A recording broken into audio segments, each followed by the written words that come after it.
Harmonics, imbalances, and low power factors can all contribute to overloading and rapid aging of the electrical infrastructure, resulting in higher electricity bills, expensive downtime, and production losses.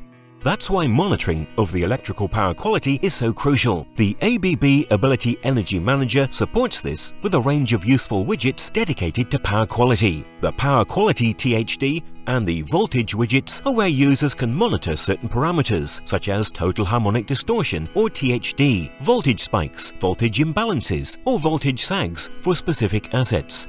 These provide the clear understanding needed to improve power quality and achieve savings. The power factor and frequency widgets can also provide both real-time and average values for selected assets on mains feeders. Finally, the asset power factor trend and asset frequency trend widgets. Once the assets are selected, the Energy and Asset Manager monitors the power factor or frequency and presents the trends in this intuitive dashboard.